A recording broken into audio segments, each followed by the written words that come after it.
Silakan Saudara Ibnu eksekusi. Bismillahirrahmanirrahim. Assalamualaikum warahmatullahi wabarakatuh. Assalamualaikum warahmatullahi wabarakatuh.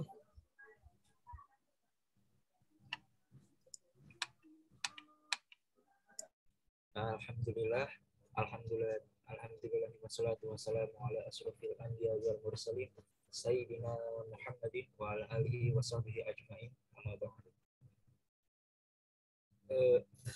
Pertama yang saya hormati kepada dosen pengampu, ya ini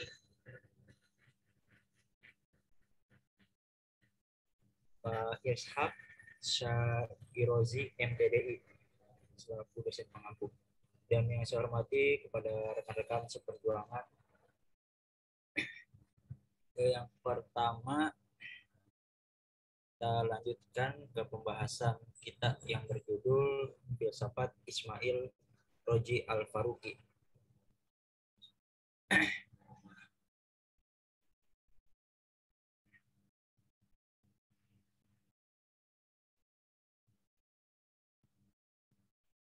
Pengertian pendidikan menurut Ismail Roji Al-Faruqi ialah menurut Ismail R. Al-Faruqi di dalam buku Islamisasi Pengetahuan dalam Pendefinisian atau pengertian tentang Islamisasi ilmu pengetahuan. Ia menjelaskan bahwa pengertian dari Islamisasi ilmu yaitu sebagai usaha untuk memfokuskan kembali ilmu, yaitu untuk mendefinisikan kembali, menyusun ulang data, memikir kembali argumen dan rasionalisasi yang berhubungan dengan data itu, menilai kembali kesimpulan dan tafsiran, membentuk kembali tujuan dan disiplin itu ditujukan memperkaya visi dan perjuangan Islam. Al-Faruqi menggariskan beberapa prinsip dalam pandangan Islam sebagai kerangka pemikiran, metodologi, dan cara hidup Islam. Faruqi meletakkan fondasi epistemologinya, islamisasi ilmunya pada prinsip tauhid yang terdiri dari 5 macam kesatuan.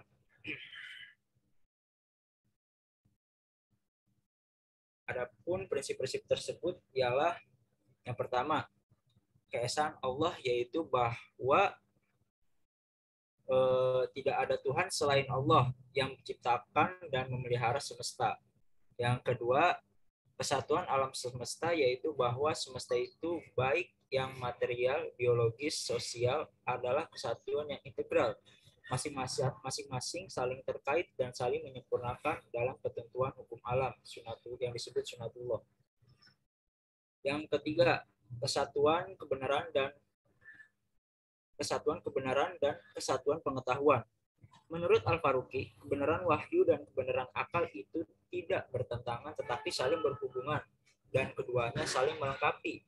Karena bagaimana kepercayaan terhadap agama yang ditopang oleh wahyu merupakan pemberian dari Allah dan juga akal yang merupakan pemberian dari Allah yang diciptakan untuk mencari kebenaran. Syarat-syarat kesatuan kebenaran menurut Al-Faruqi yaitu pertama, kesatuan kebenaran tidak boleh bertentangan dengan realitas sebab wahyu merupakan firman dari Allah yang pasti cocok dengan realitas. Kedua, kesatuan kebenaran yang dirumuskan antara wahyu dan kebenaran tidak boleh ada pertentangan prinsip. Pertentangan prinsip ini bersifat mutlak. Dan yang ketiga, kesatuan kebenaran sifatnya tidak terbatas dan tidak ada akhir. Karena pola dari Allah tidak terhingga. Oleh karena itu diperlakukan sifat yang terbuka terhadap segala sesuatu yang baru. Yang keempat, kesatuan hidup yang kehendak Tuhan terdiri atas 2 macam. Pertama berupa hukum alam, sunatullah, dan yang kedua berupa hukum moral yang harus dipatuhi, yaitu agama. Kedua, hukum ini berjalan sering senada seirama dalam kepribadian muslim. Konsekuensinya, tidak ada pemisah antara yang bersifat spiritual dan material, antara jasmani dan rohani. Dan yang kelima, kesatuan umat manusia, yaitu Islam menganjurkan kebebasan dalam hubungannya dengan manusia tanpa batas-batas yang senantiasa menghampiri mereka. Dalam konteks ilmu pengetahuan, Nampak bahwa keinginan Al-Faruqi, ilmuwan beserta penemuan kehendaknya dipergunakan oleh Islam yang membebaskan dari belenggu impitan dunia hendak menjadi landasan bagi para ilmuwan. Assalamualaikum itu tangan itu. Yang selanjutnya, tujuan pendidikan menurut Ismail Roji Al-Faruqi. Rencana kerja Islami pengetahuan yang digagas oleh Al-Faruqi yaitu bertujuan untuk satu, penguasaan disiplin ilmu modern. Kedua, penguasaan khasanah Islam. Yang ketiga, penentuan relevansi Islam bagi masing-masing bidang ilmu modern. Yang keempat, pencarian sintesa kreatif antara khasanah Islam dengan ilmu modern.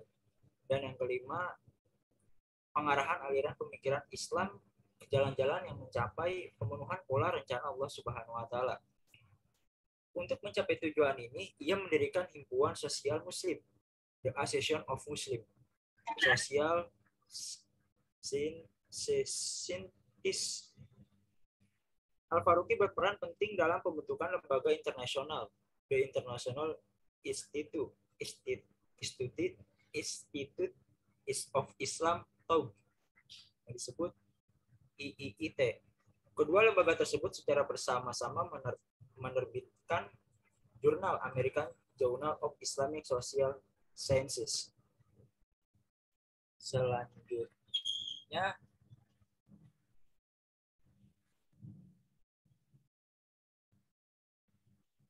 mungkin teman saya, Saiful Anwar, apa udah masuk apa belum? Halo?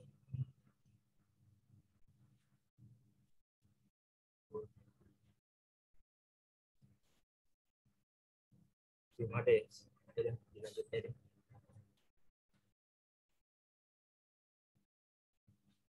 Kurikulum dan materi Ismail Ar-Raji Al-Faruqi.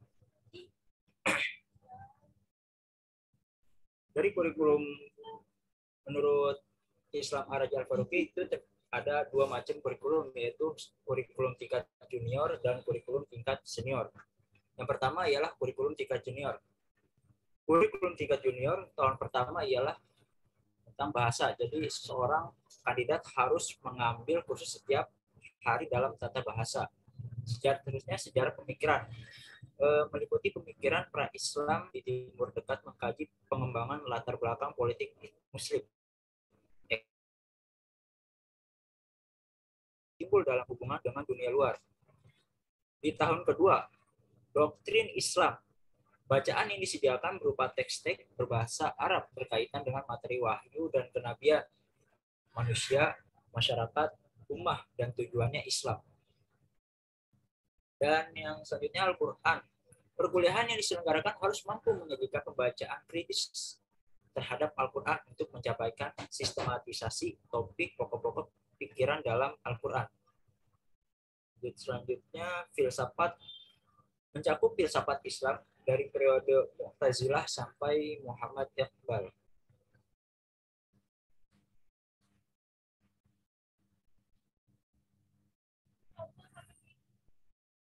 Selanjutnya masuk ke kurikulum tingkat senior. Di tahun pertama, hadis. Yang pertama hadis, yaitu studi mengacu pada studi kritis atas 6 riwayat hadis fiqh dengan usaha membuat klasifikasi hadis sesuai sistematika atau kebutuhan fikih dan membuat sistematika hadis sesuai topik bahasa. Selanjutnya fikih, studi arah untuk menguasai 5 mazhab hukum, yaitu Hanafi, Maliki, Syafi'i, Hambali, dan Ja'fari. Selanjutnya al-usul, yakni sebagaimana yang pernah diberikan oleh Rahman dan Al-Faruqi dalam sebuah seminar yang mencakup studi-studi tentang prinsip-prinsip hukum Islam. Di tahun kedua, gerakan pembaruan, mengkaji gerakan-gerakan pembaruan Ibnu Taimiyah, Wahabiyah, Syah Waliullah, Sanusia Al-Afghani, Abdu Ridho, dan golongan Salafiyah. Masyarakat Muslim mengkaji dasar-dasar politik, ekonomi, dan ideologi masyarakat. Secara agama ialah penggunaan pendekatan-pendekatan lainnya tentang ilmu-ilmu mengenai bangsa Semit dan peradaban jahiliyah.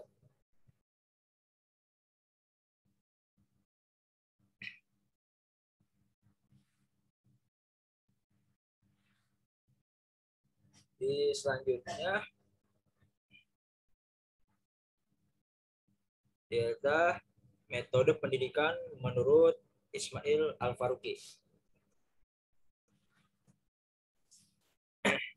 Langkah-langkah yang diperlukan mencapai proses Islami pengetahuan Al-Faruqi ialah yang pertama, penguasaan disiplin ilmu modern, penguraian kategoris disiplin ilmu dalam tingkat kemajuannya sekarang di barat harus dipecah-pecah menjadi kategori-kategori, prinsip-prinsip, metodologi-metodologi, problema, dan tema.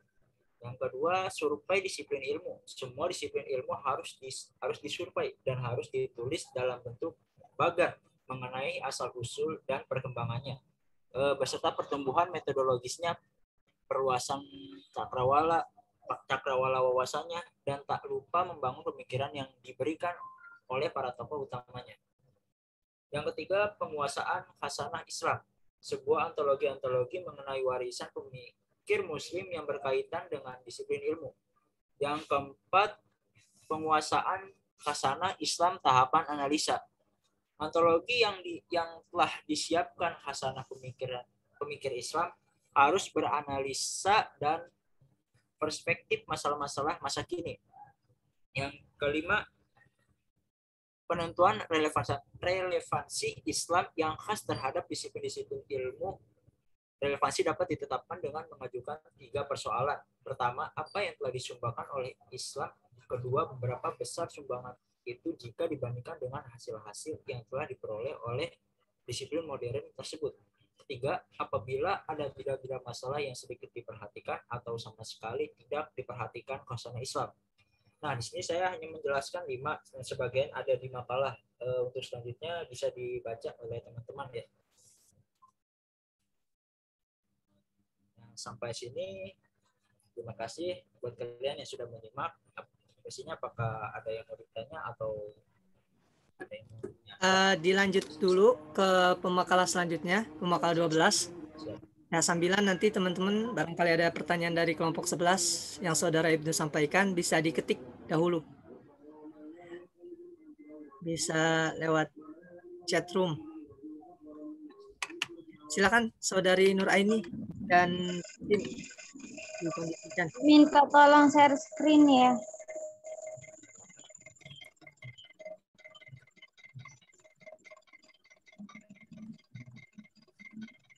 Oke.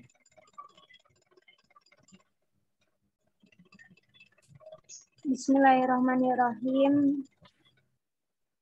Hamdan wa syukran lillah amma ba'du. Yang saya hormati dosen pengampu Bapak Ishak Syarozi MPDI dan yang saya hormati teman-temanku seperjuangan. Baiklah, kami dari kelompok 12, saya Nur Aini dengan NPM 3190062 dan rekan saya Nida Ul Hasanah dengan NPM 3190178 yang akan membahas tentang makalah kami yang berjudul Titik Temu Antara Filsafat dalam Konsep Agama Islam. Pengertian Islam. Kata Islam berasal dari bahasa Arab. Al-Islam memiliki arti berserah diri kepada Tuhan. Islam adalah agama yang mengimani satu Tuhan, yaitu Allah Subhanahu wa Ta'ala. Islam memiliki arti penyerahan atau penyerahan diri sepenuhnya kepada Allah. Hakikat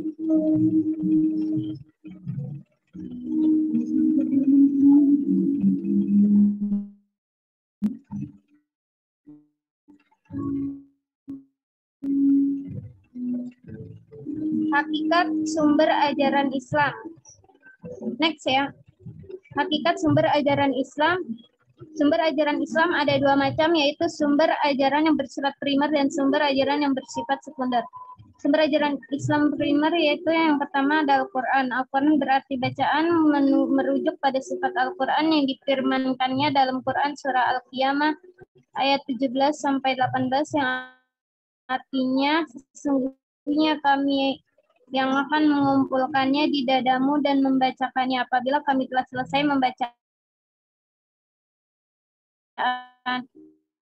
membacanya, maka ikutilah bacaan itu. Itu hadis, yaitu merupakan sumber ajaran Islam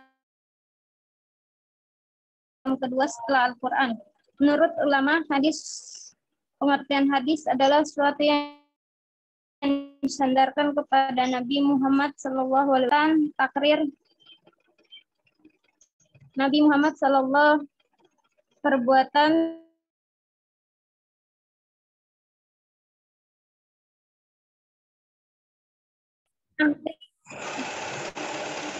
Adapun menurut ulama ahli usul fiqh, hadis adalah segala perkataan, perbuatan, dan takrir Nabi Muhammad SAW yang berkaitan dengan penetapan hukum.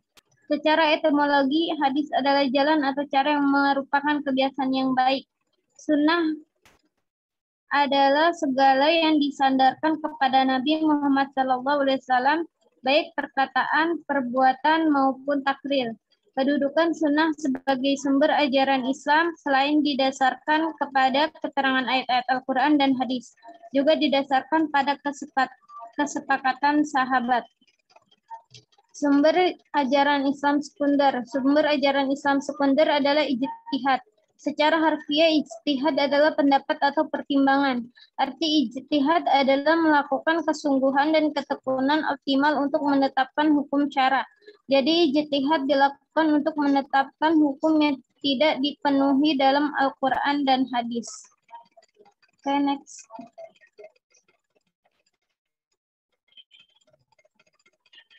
Sifat dasar ajaran Islam. Konsep dasar ajaran Islam adalah seluruh alam semesta diciptakan oleh Allah Subhanahu wa taala yang merupakan Tuhan dan penguasa alam semesta. Dan Dia pula yang mencukupinya diciptakannya manusia, dan masing-masing manusia diberi umur tertentu oleh Allah Subhanahu wa taala, telah menentukan kode kehidupan tertentu yang paling baik bagi manusia. Tetapi pada saat yang sama, manusia diberi kebebasan untuk memilih, menerima, atau mengingkari dasar. Oke, next, pengertian filsafat.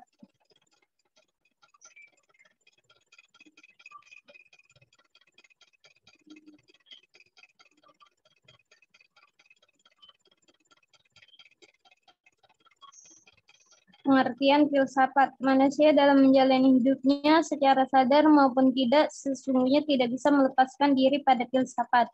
Karena manusia memiliki akal dan manusia selalu berpikir. Karena itu manusia pada dasarnya adalah makhluk yang berfilsafat atau berpikir. Dan inilah sesungguhnya yang membedakan antara manusia dengan makhluk-makhluk lainnya.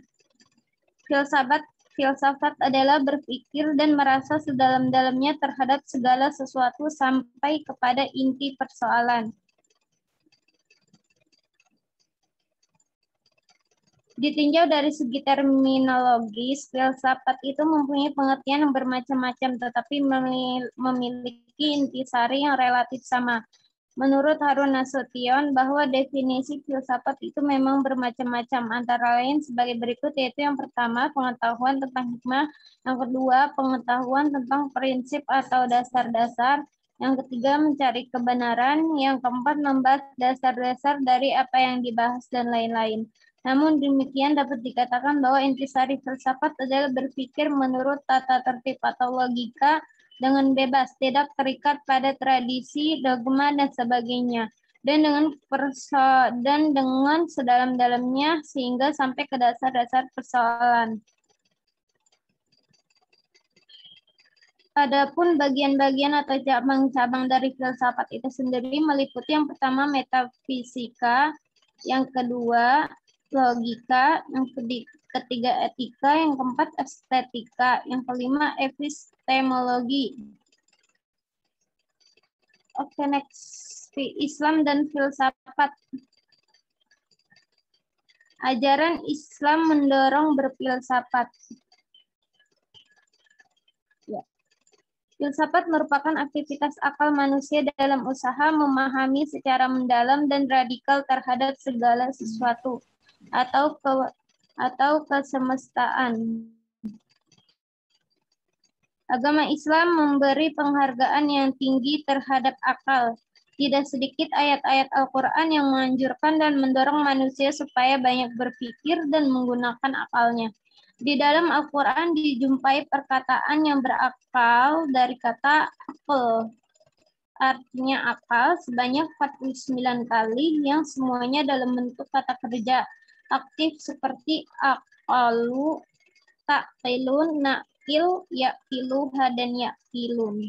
Kata-kata yang dipakai dalam Al-Quran untuk menggambarkan perbuatan berpikir bukan hanya akola, tapi juga kata-kata nazoro yang artinya melihat secara abstrak dalam arti berpikir atau merenungkan.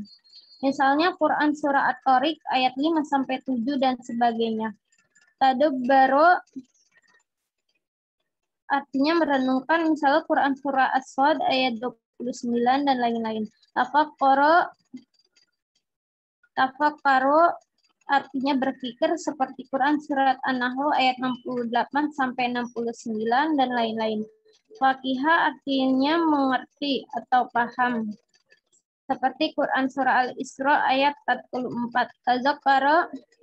Tazakkaro artinya mengingat, memperoleh peringatan, atau mendapat pelajaran, atau memperhatikan dan mempelajari, seperti Quran Surah An-Nahl ayat 17, Al-Zumar ayat 9, dan lain-lain. Fahima artinya memahami, seperti dalam Quran Surah Al-Anbiya ayat 78-79, dan lain-lain. Selain itu, di dalam Al-Quran juga terdapat sebutan-sebutan yang memberi sifat berpikir bagi seorang muslim, yaitu ulul albab, atau artinya orang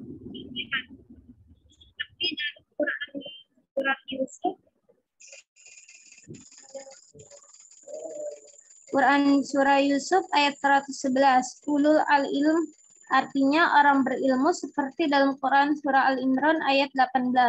Ulul al-absar artinya orang yang mempunyai pandangan, seperti Quran Surah An-Nur ayat 44. Ulul al-nuba artinya orang bijaksana, seperti dalam Quran Surah At-Taha ayat 128.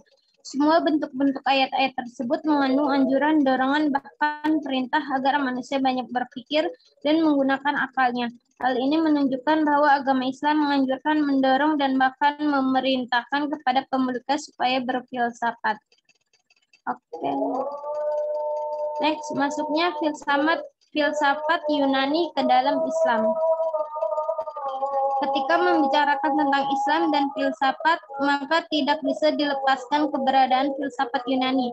Hal ini mengingat dimulai dari pemikiran Yunani, inilah munculnya kesadaran manusia secara akliyah yang mampu berpikir secara radikal untuk memecahkan rahasia alam atau yang mewujud ini dan melihat hakikat ketuhanan dengan pendekatan akal. Sesungguhnya hasilnya belum sempurna, tetapi usaha itu merupakan awal kemampuan manusia berpikir secara rasional yang pada gilirannya melahirkan peradaban baru dalam sejarah kehidupan manusia.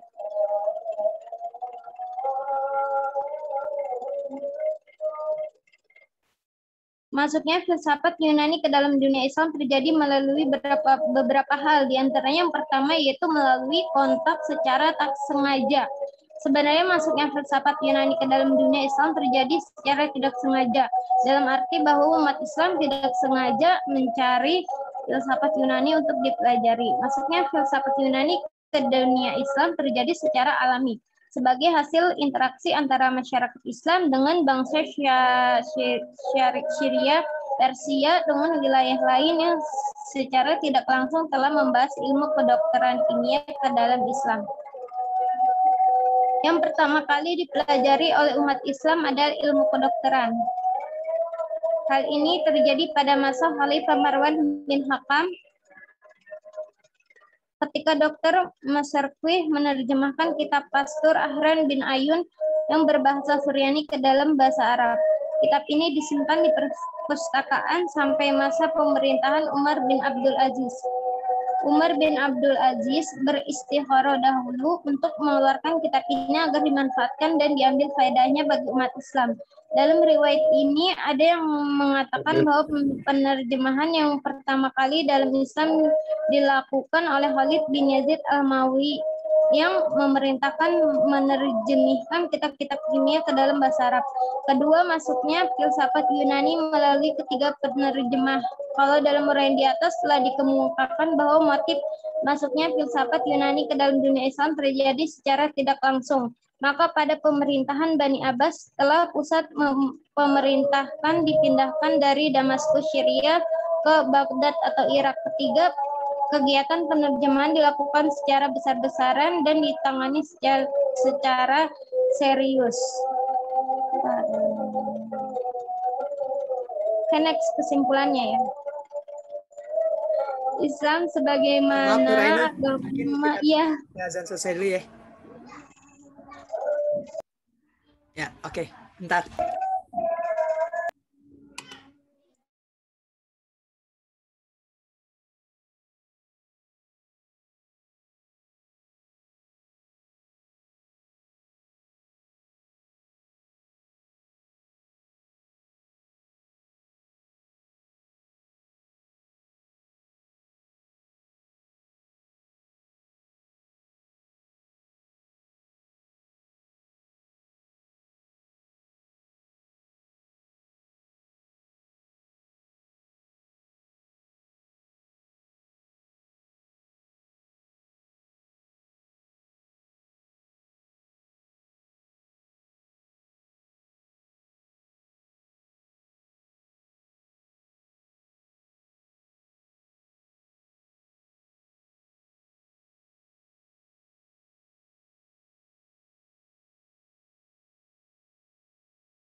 Silakan dilanjuti.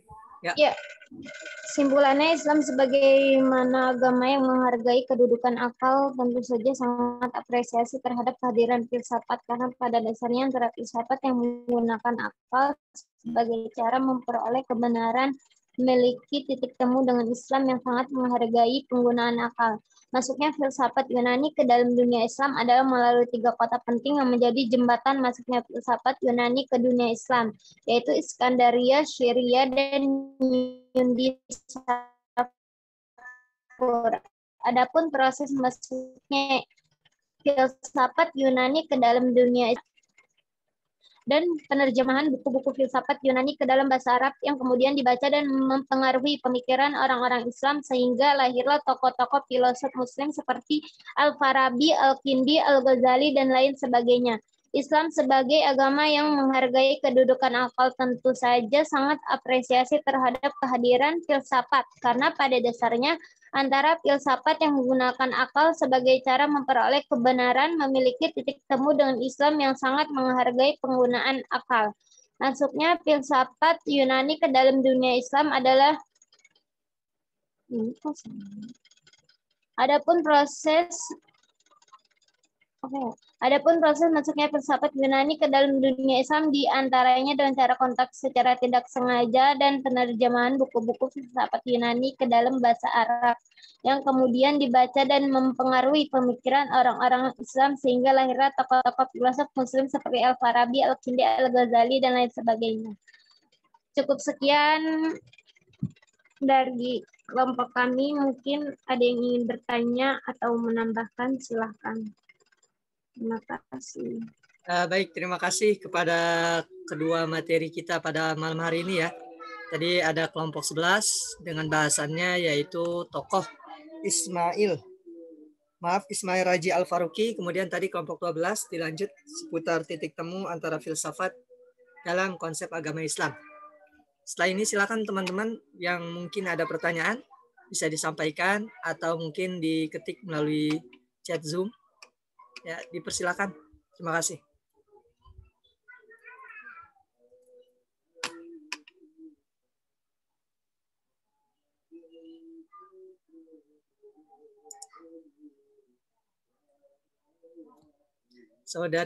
Saudara Adi, maaf.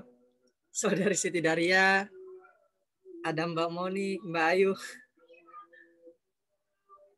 Mbak Zahratul Aini, silakan. Mungkin ada yang mau disampaikan.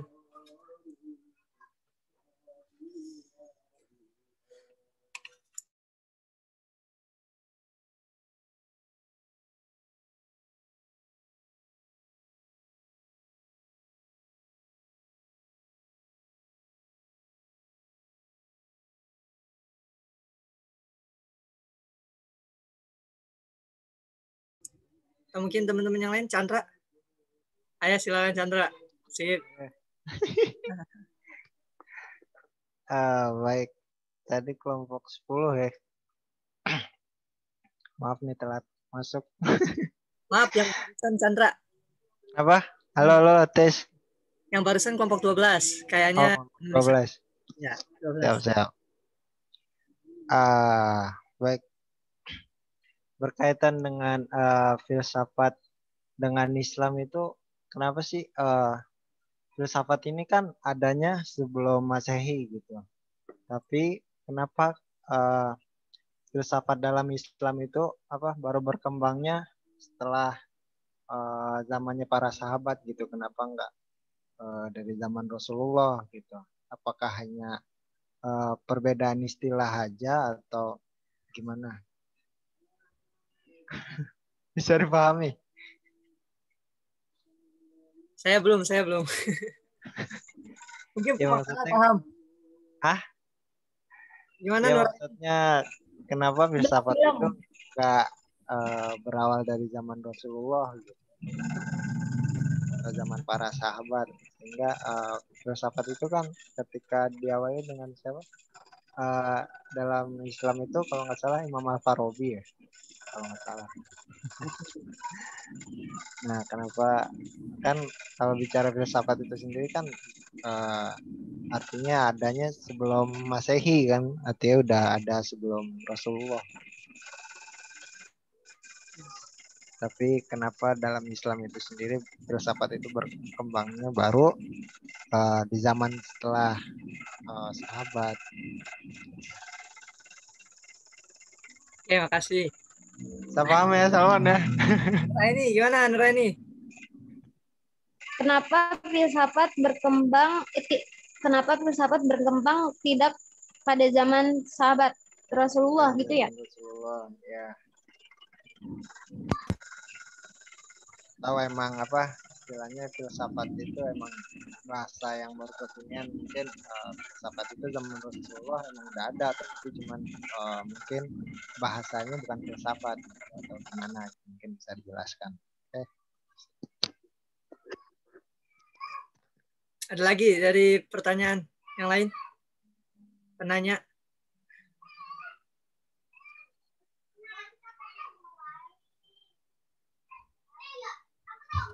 Rayu sebetulnya ingin bertanya. Ini kali sharing ya. Tadi kelompok Bentar.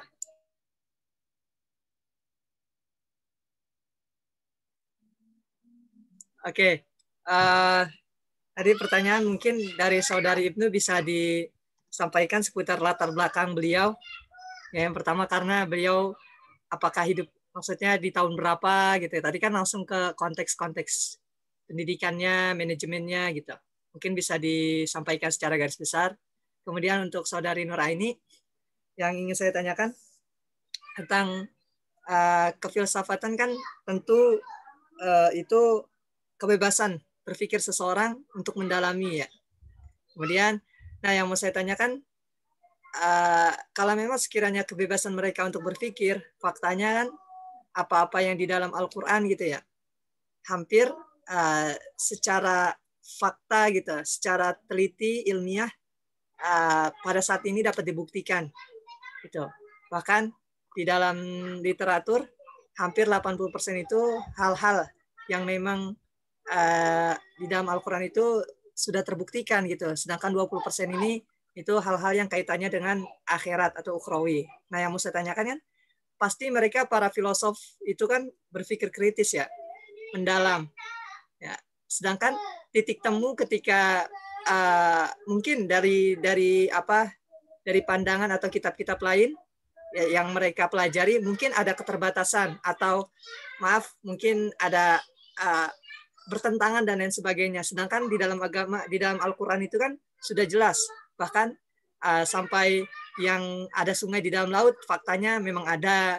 Kemudian diksi untuk kataan semut, ya dalam Namlahtun itu kan perempuan. Sedangkan faktanya sekarang jelas bahwasanya Raja Semut itu perempuan.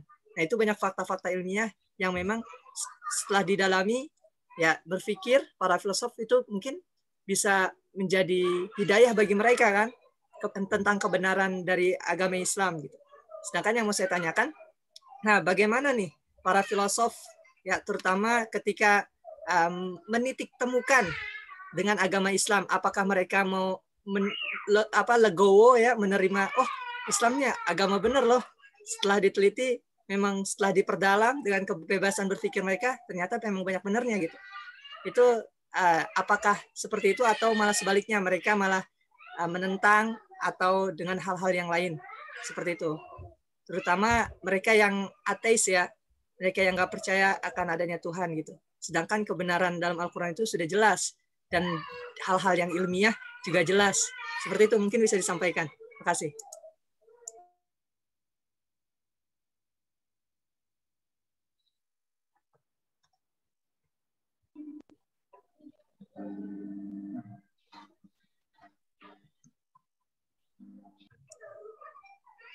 Atau mungkin gimana saudari Ibnu, saudari mulu saya.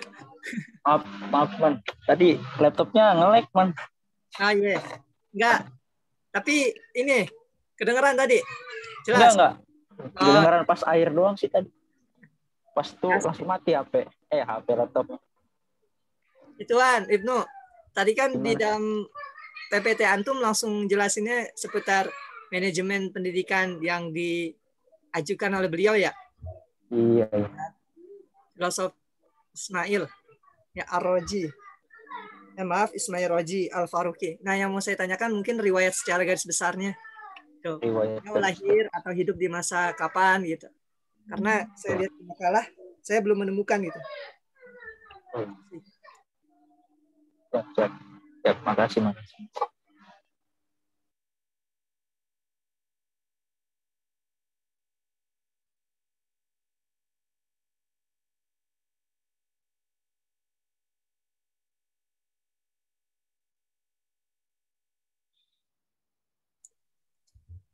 Ini ada yang mau bantu sharing?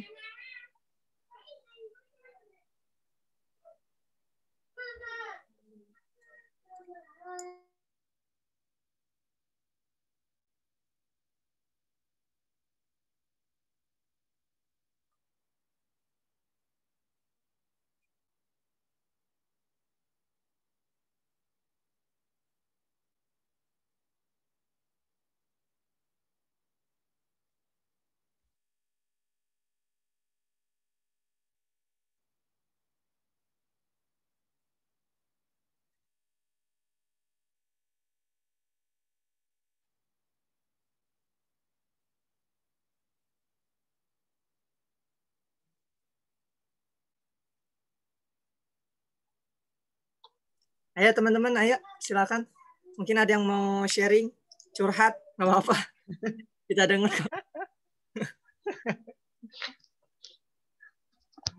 Saya yang punya keluh kesah tentang filsafat silakan disampaikan.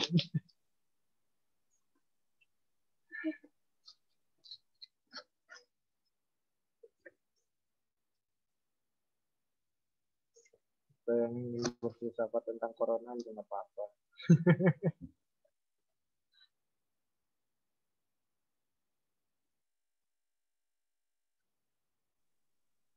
Maaf, temennya kemana itu? Kurang paham deh. Tapi udah Soalnya udah WA, cuman belum ada tanggapan juga. Antum bikin masalah kali ya, Mas. Enggak Dia lah, lagi enggak. berantem. Nggak Kagak berantem lah. kan? Emang ke Chandra. Takutnya berantem kan gara-gara di grup kan. Kagak. Nggak, apa tadi sudah saya hubungi tapi belum diangkat juga. Berdering sih, cuman mungkin ada kesibukan lain. Nuraini Iya, gimana Nuraini? Di daulah sana juga nggak ada nih. Iya.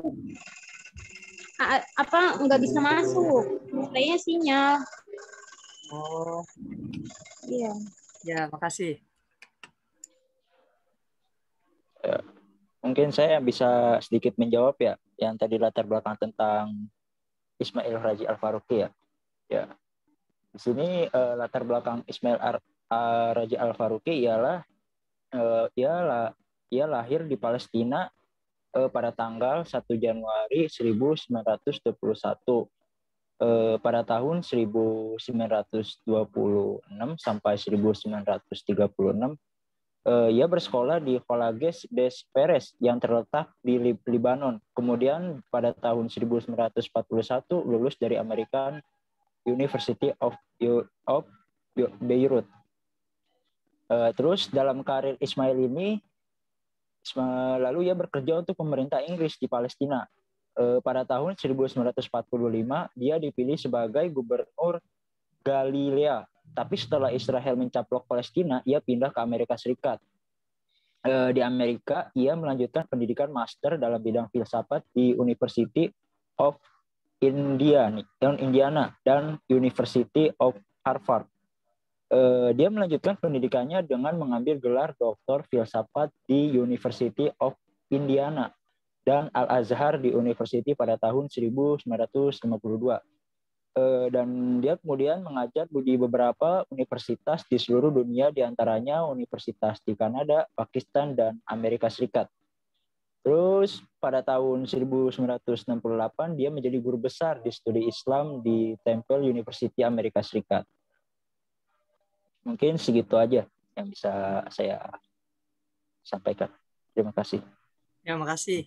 Hingga saat ini masih hidup beliau. Udah wafat. Oh, ya. 1921 kan bisa jadi. 1 abad kan ada umur 100 tahun bisa jadi. Ya. Wallahu a'lam bishawab. Ente nggak nyari tahu no. Janganlah.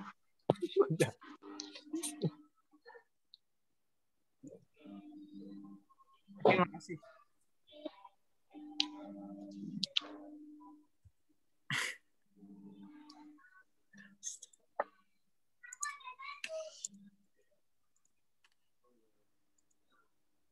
Ya, silakan yang lain, sudah dimulai tadi. Ini Pak Salman mereview kembali saja sebenarnya. Iya, Ustaz. Maaf tadi nggak ke masuk di makalah. Ya. Bang Chandra belum dijawab ini. Siti Rayu kayak mau jawab nih. Sekarang Siti Rayu. Udah fokus banget tadi kayaknya. Nuraini, coba dikasih pendapatnya aja dulu Nuraini. Mampu kita aja. Nanti baru bisa diperbaiki oleh terima kasih. Bismillahirrahmanirrahim. Saya akan menjawab pertanyaan dari Chandra. Kenapa filsafat tidak berkembang sejak dulu pada zaman sahabat Rasulullah? Karena menurut saya, jika pada zaman Rasulullah keutamaannya itu pada tauhid. keimanan atau keyakinan. Jadi itu berkembangnya filsafat tidak diutamakan karena yang lebih diutamakan itu akidahnya. Filsafat itu hanya berkembang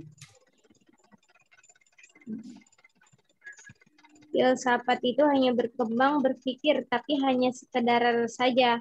Kata kita mah sifatnya sederhana. Nah, karena pada zaman dulu belum modern, sedangkan sekarang pikirannya udah modern, jadi pikirannya udah berkembang. Gitu. Mungkin dari kalian ada yang ingin menambahkan atau mengoreksi? Berarti zaman dulu nggak berkembang gitu pikirannya. Iya. Mungkin teknologinya kali, Chan. Justru kalau ngelihat pengertian filsafat itu kan berpikir dan merasa sedalam-dalamnya. Kalau emang apa yang menjadi tauhid tadi atau akidah, justru kan lebih bagus gitu loh filsafat itu kalau berpikir seperti itu. Ini bagus diterapkan juga gitu di zaman Rasulullah kalau emang ada. Apa karena emang filsafat itu kurang baik pada dulunya gitu sehingga tidak menjadi pengetahuan gitu. Anda keren banget, pakai masker. Iya nih, aduh parkirnya. Ini kali Chan, apa namanya? Ada filsafat, cuman dari diksi katanya aja, bukan filsafat. Filsafat kan jelas ya itu aslinya dari Yunani gitu ya, Yunani. Nah untuk tadi bahasan seputar Nur Aini, memang ketika awal mula dakwah di Mekah ya, memang nilai tauhid itu yang diutamakan gitu, yang memang disohorkan lah prioritas. Tapi tidak terlepas di situ ada nilai-nilai berpikir pastinya ya kan. Kenapa Abu Lahab menentang? Pasti Abu Lahab berpikir ada yang mungkin ganjil di dalam benak beliau ya kan. Berpikir kebebasan beliau dalam berpikir, tapi tetap Rasulullah meluruskan, cuman karena hatinya ditutup kan, ya tidak memberi daya, akhirnya tetap menolak. Mungkin itu salah satu berfilsafat kan. Nah, mungkin kalau yang tadi maksud tahapan itu disesuaikan fase kondisi kayak tadi di Mekah tauhid, kemudian ketika Rasulullah berada di Madinah dia memfokuskan dalam hal ibadah-ibadahnya, ibadah ibadiyah, mungkin demikian. Hingga di masa Rasulullah sudah ada filsafat, cuman namanya aja gitu. Sedangkan filsafat kan jelas namanya dari Yunani. Ya, itu.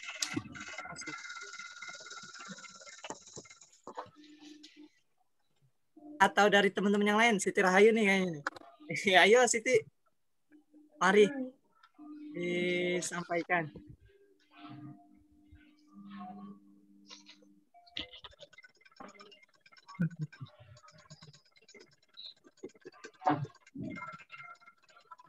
Boleh nambahin nggak, Man? Tambahin, Pak. Banyak juga boleh, Pak. Silakan. Yang pertanyaan Chandra tadi, kenapa pada zaman Rasulullah belum ada filsafat gitu? Kalau menurut saya, saya pernah baca buku gitu ya. Sebenarnya filsafat itu ada pada zaman Khalifah Rasyidin. Contohnya pada saat Umar bin Khattab gitu. Di sana ada dia Umar mempunyai kapasitas dan kapabilitas yang baik tentang perkembangan pemikiran dan hukum Islam. Contohnya tradisi berpikir dia begini. Pertama, berkembangnya tradisi berpikir rasional yang disebut dengan ijtihad gitu. Terus metode berpikir bebas pertama kali berkembang adalah ra'yi atau pendapat pribadi yang sering dikemukakan oleh Umar bin Khattab. Terus yang kedua, terjadinya rasionalisasi ajaran Islam, terutama pada pokok ajaran yang mengandung makna ideal dan moral. Ajaran yang mengandung makna ideal atau ketentuan hukum dan nilai religiulitasnya tidak dipahami sebagai teks atau bunyi hukumnya. Ada pemahaman atau gagasan dari Umar itu yang itu pertama pembatalan hukum potong bagi pencuri yang kelaparan dan mengambil hak dan tuan yang mempekerjakannya, kan termasuk perkembangan pemikiran dan hukum Islam gitu. Kalau menurut saya itu sebenarnya masuk juga ke filsafat gitu. Gitu aja sih, Chan. Ya, Pak. Oke, Pak.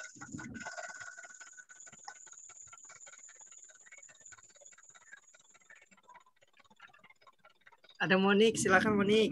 Mendapat. Karena sudah terjawab semua dari yang tadi. Artinya sudah diungkapkan. Udah Ustaz. Beberapa. Masih ada yang belum? Ya, ada yang mau tanya lagi? Pak Naga mau komentar? Belum, Ustaz, belum. Belum. Oke, sambil ini ya, sambil menunggu pertanyaan yang lain atau nanti ada masukan yang lain.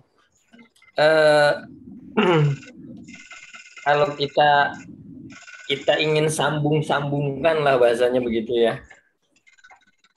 Ini kan karena judul terakhir kan mencari titik temu atau ada kebertemuan. Sebagai Muslim kita pahami bahwa konsep ajaran Islam adalah konsep ajaran yang universal. Ya, universal artinya sudah dapat kita mafhum ya bahwa semua hal ilmu apa saja ada dalam konteks ajaran itu. Nah, hanya saja perjalanan dan pembuktian seperti yang tadi disampaikan Bang Salman bisa ketemu ini ya. Terus baru ketemu ini ya sebagai penguatan walaupun ada orang yang ateis ya. Nah artinya gini, sekarang kita pahami sendiri bahwa konsep ajaran kita ya Al-Quran itu yang 30 juz itu saja turun secara tadrizian. Ya, bahwa skala global ada makiyah dan madaniyah itu bukan tanpa arti kan gitu. Dimana konsep tadrizian step by step itu adalah bertujuan untuk bisa kalau kita mengadopsi bahasanya Pak Quraisy Shihab bisa membumi gitu loh. Bagaimana ajaran itu bisa membumi dari konsep-konsep yang tujuan awalnya gitu loh. Ya, tujuan awalnya. Sekarang satu contoh saja, apakah di zaman Rasulullah itu ilmu tajwid sudah ada? Kan begitu. Saya yakin belum ada, tapi sudah dibaca gitu loh.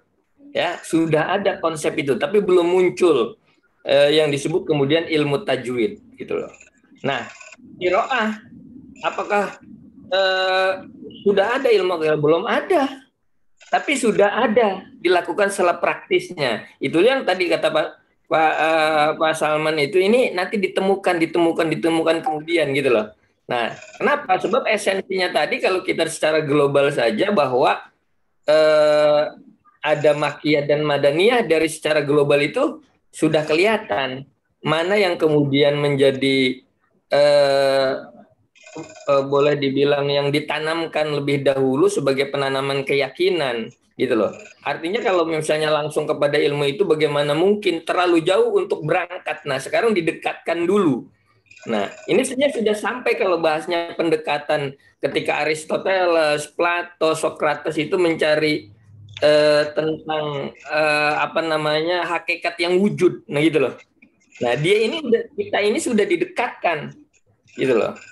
Ya, didekatkan dengan yang wujud, ya hakikat yang wujud yang sebenarnya yang kemudian bahasanya Ibnu Sina sebagai sebuah emanasi, ya bahasanya Ibnu Rus itu sebagai sebuah bahasanya Iqbal sebagai manifestasi Tuhan gitu loh. Jadi kita sudah didekatkan dulu kepada keyakinan tentang keberadaannya Tuhan, ya, tentang yang wujud itu, hakikat yang lama Buddha ilallah ya wujud pertamanya. Nah, baru kemudian setelah keyakinan itu, nah ini kita berangkat dari konsep makiyah dan madaniyah gitu loh. Baru kemudian kan setelah itu berkembang kan bagaimana ubudiyahnya setelah akidah kan gitu. Makanya nanti ketemu dengan konsep filsafatnya Al-Faruqi itu tadi. Kenapa kemudian dalam konsep filsafatnya Al-Faruqi itu diantaranya yang pertama adalah tentang ketauhidan kan, gitu. Itu ya, yang nanti berkembang dengan Islamisasi ilmu, kemudian politik, nah gitu loh. Nah ini karena memang berangkat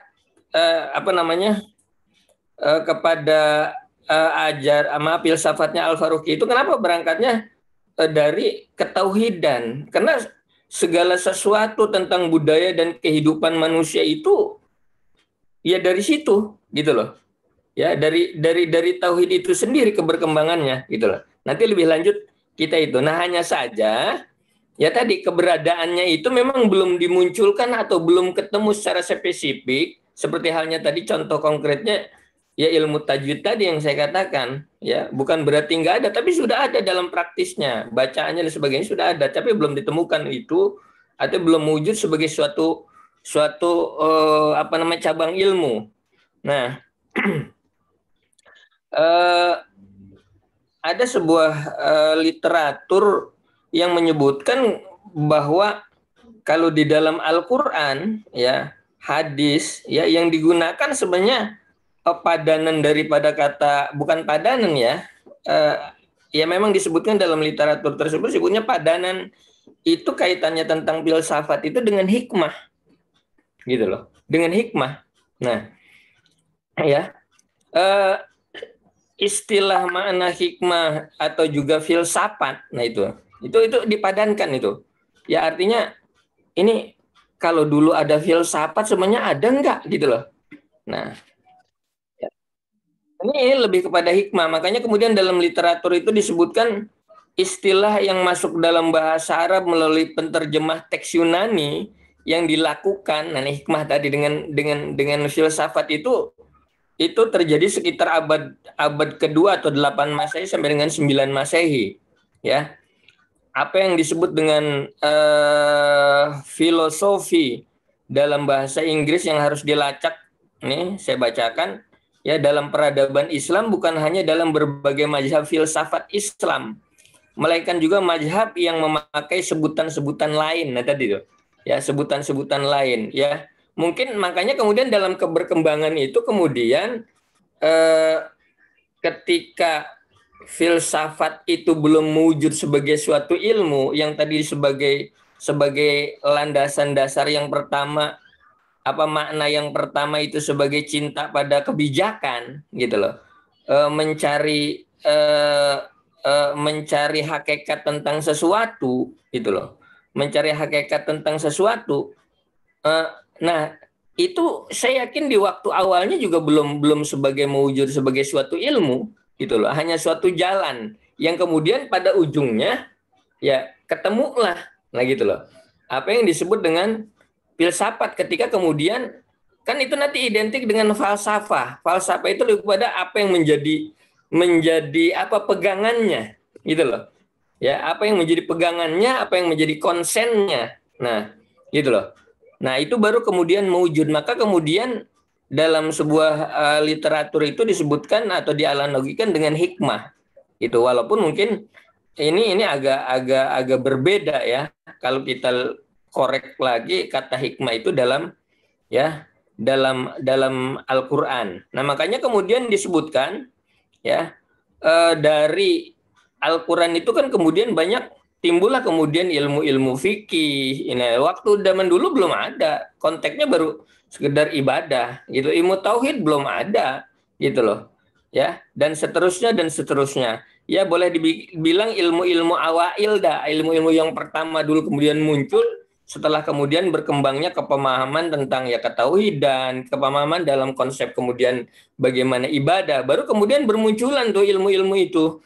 Ya, ilmu-ilmu itu sebagai suatu disiplin tersendiri gitu maksud saya ya, sebagai suatu disiplin tersendiri yang pada sebelumnya belum ya, mungkin baru belum termasuk subjek-subjek dalam tata bahasa dan sejarah ya, ilmu ya tadi saya bilang fikih, ilmu tajwid, termasuk juga ilmu filsafat ya, tapi pada praktisnya saya yakin udah ada gitu, apalagi kemudian mengembang sebagai sebuah cabang-cabang ilmu. Nah, makanya kemudian ya disebut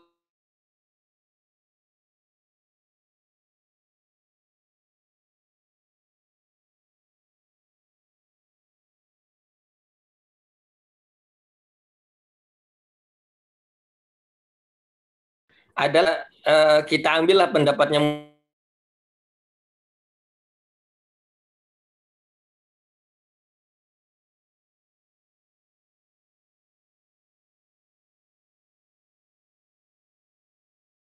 dengan sematik yang berbeda. Ada masalah terus ya.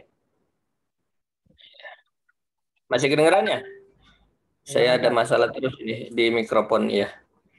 Nah, ya lebih lanjut kemudian Dr. Fuad Al-Hawani ya mengatakan bahwa kebanyakan para pengarang-pengarang Arab menempatkan kalimat hikmah itu di tempat kalimat filsafat. Nah itu jadi. Berarti padanannya menurut tadi Mustafa Abdul Razi, kemudian Dr. Fuad Al-Hawani, kalau bahasanya filsafat ada nggak di Al-Quran gitu?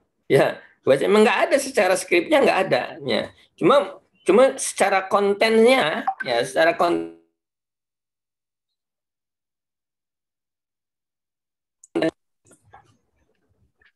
menurut Dr. Fuad, ya, menurut Dr. Fuad itu ditempatkan pada kalimat filsafat tadi, kata hikmah tadi, ya. Itu seperti itu. Nah, kalimat hikmah itu sendiri, tapinya nih, justru sebaliknya kalimat itu sendiri, ya, berada di atas kalimat filsafat. Artinya konten, kalau boleh dibilang substansinya itu lebih kompleks itu loh, dibanding dengan filsafat. Yang jelas kata-kata Al-Qur'an itu, ya, kata-kata Al-Qur'an itu mengandung simbolik dan multitafsir gitu. Tidak seperti bahasa termasuk di dalamnya bahasa kata-kata filsafat itu sendiri, ya itu. Ya, makanya beliau mengatakan walaupun ini ditempatkan pada kalimat filsafat kata hikmah itu, tapi itu di atas lebih dari kata filsafat itu. Nah, itu seperti itu ya. Kaitannya tentang kata-kata filsafat. Bukan berarti kenapa enggak di zaman Rasul, di zaman sahabat itu enggak ada, sudah ada dalam prakteknya tadi seperti teman kita jelaskan itu ya, kaitannya tentang hal-hal itu pada praktisnya ada, cuma belum kemudian muncul sebagai satu disiplin ilmu gitu. Ya. Itu saya kira ya enggak usah jauh-jauh ya, sekarang disiplin hermeneutik tuh kan, ilmu itu kan baru timbul sekarang ini, dan banyak lagi mungkin nih waktu corona nanti sekarang timbul nih, mungkin ada apa lagi, ilmu apa disebutkan gitu. Ilmu vaksin. Iya. Tahu ada, saya pernah ngelihat ini contoh kecil juga. Pernah ngelihat ada bahasa paham paraben apa tuh? Ada di iklan tuh. Ada anak pakai mohon maaf mitu itu tisu ya, paraben itu apa? Saya bilang saya mau nanya justru, paraben apa sih gitu loh, apa ya, ada yang tahu paraben?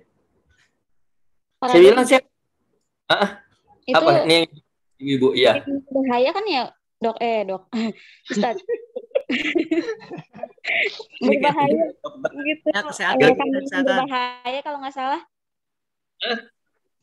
Nah iya kan itunya iklannya iklan itu tuh tisu kan gitu, ngelam anak bayi, paraben. Saya identik gini, kalau orang kampung tuh pada bentol, ini paraben karena para tuh banyak, bentol banyak, jadi paraben gitu, pada bentol gitu kan, jadi sebutan baru gitu ya. Ini kan bisa saja terjadi kan gitu. Maksud saya hal-hal itu yang kemudian menjadikan sekarang juga banyak bahasa-bahasa yang kemudian menjadi bahasa Indonesia kan gitu loh, yang hal-hal yang baru, nah gitu loh. Seperti halnya juga yang kemudian ya seperti perkembangan bahasa lah, seperti bahasa kita ajam, niat. Kalau ditanya bahasa Indonesianya apa, gitu kan? Ajam, niat, maksud. Katanya bahasa Indonesia bahasa ibu. Kalau bahasa ibu kan kaya. Itu semua bahasa Arab loh. Ajam, niat, Senin, Selasa, Rabu, Kamis, bahasa Indonesianya apa? Kan gitu kira-kira. Nah ini kan juga berkaitan dengan hal-hal demikian berkembang berdasarkan dialek ya. Makanya ini analog dengan konsep apanya filsafatnya siapa yang sejarah tuh? Ibnu Khaldun ya.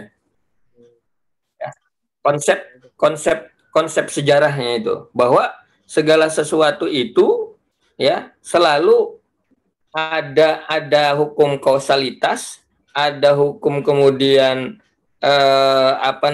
peniruan gitu loh, ya kan? Ada hukum kemudian pembuatan yang baru. Nah, ini kan selalu berputar. Watilkal ayyamu nudawiluha bainan nas.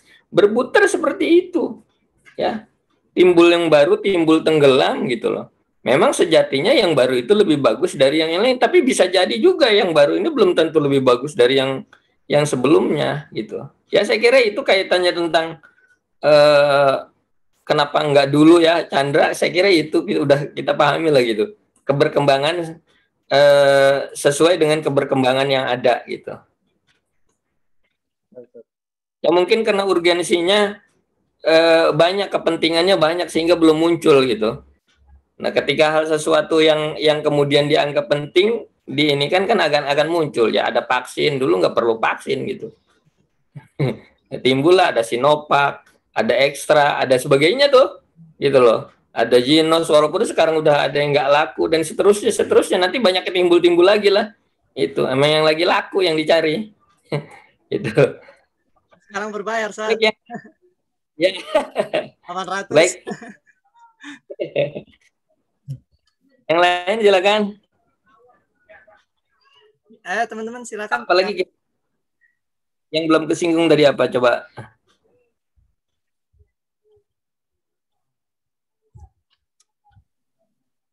Untuk tadi Sat, mereka yang ateisme gitu Sat, yang udah jelas kebenaran udah terpampang di hadapan mereka gitu. Dengan mendalami mereka kan pasti kritis gitu. Terutama para filosof yang demikian. Ya, nah, ya, nah itu juga berangkat dari keberpengaruhan ya, keberpengaruhan. Ya, apakah itu bisa, makanya dalam konsep Al-Ghazali pernah mengatakan bahwa sebenarnya semakin cerdas manusia, semakin tinggi ilmunya, semakin mendekatkan dirinya kepada Tuhan. Sebagainya konsepnya Ibnu Sina kan sebenarnya sama begitu, sebagai lebih dekat kepada Tuhan. Tapi ada juga yang semakin jauh. Nah ini, apa yang kemudian membedakan tadi, taruhlah bahasanya Bang Chandra tadi, kenapa belum ada di awal, kalau tadi Bang Salman, gimana dengan orang yang ateis ini? Nah ini tadi, nah ada apa perwujudan kegiatan. Nah ini ada sebuah literatur ya. Kenapa itu kemudian tidak bertemu ya? Ya berangkat karena kita tadi berangkat dari sebuah pemahaman kedekatan kita tentang wujud ya, hakikat wujud itu yaitu memahami hakikat wujud sebagai sebuah keyakinan bahwa Allah yang menjadikan segala sesuatunya. Berarti berangkat dari keyakinan. Sementara filsafat yang tadi itu berangkat dari akal. Makanya kemudian ada disebut di sini ya, pencapaian tujuan akhir dari semua pengajaran teoritis. Nah itu kan lebih teori. Kalau pikiran lebih teori. Yakni menyalin atau mencerminkan dunia akali. Jadi yang dipakainya dunia akalinya, bukan bagaimana berangkat dari awal ya, berangkat dari awal dunia keyakinannya gitu loh. Ya kalau cerminannya tetap dunia akalinya, maka ya boleh dibilang, makanya dalam konsep pernah kita baca mungkin ya, bahwa akal itu dijadikan sebagai Tuhannya. Gitu loh. Akal sebagai Tuhannya. Kemarin pernah kita singgung tentang konsep Huberman kan gitu loh. Ya, manusia unggul. Nah, manusia unggul nih berdasarkan filosof soliter Nietzsche, bahwa ia punya konsep Huberman, bahwa ini yang bersinggungan dengan konsepnya Ibnu Khaldun, kaitannya tentang insan kamil. Nah, kan kalau kaitannya tentang insan kamil. Kalau Ibnu Khaldun berangkat dari apa namanya tentang konsep hudi yang kemarin saya bilang ya, hudi konsep diri yang sebenarnya berangkat dari kepemahaman agamanya yang kemudian dari pemahaman insan kamil itu, gagasan insan kamil yang ada dalam Al-Qur'an itu disebut dalam konsep dia hudi, bagaimana konsep dirinya. Tapi pemikiran itu kemudian hudi bahasanya Ibnu Khaldun itu dipengaruhi dari filosof soliter kemarin yang memiliki konsep Huberman, manusia unggul. Nah, keunggulan manusia ini menurut dia ya akan bisa dicapai ketika ya dilatar belakangi oleh Tuhan yang mati gitu loh. Tuhan yang mati artinya tidak ada kreasi, nggak ada kreasi selain daripada pikiran ini. Sementara konsep insan kamil itu adalah bagaimana manusia itu akan menuju kesempurnaan ketika dia tambah dekat kepada Tuhan. Nah, ini kan bertentangan kan gitu loh. Nah, artinya di sini bahwa ketika cerminan dunia akalinya itu lebih diutamakan sepertinya filosof pertama karena memang dia berangkatnya dari situ ya, Sokrates, Plato dan sebagainya. Nah, ini tentu tidak akan menghantarkan dia dekat kepada Tuhan betapapun itu. Nah, tapi bisa jadi ya karena kan innal huda hudallah kan gitu loh. Ya, bahwa petunjuk itu adalah milik Allah Subhanahu wa taala dan akan diberikan kepada siapa yang dikehendakinya. Bisa jadi bagian dari pemikiran dunia akali dia dengan kecerdasannya itu bisa jadi satu saat akan diberikan petunjuk dari Tuhan gitu loh, petunjuk dari Allah yang kemudian dia bisa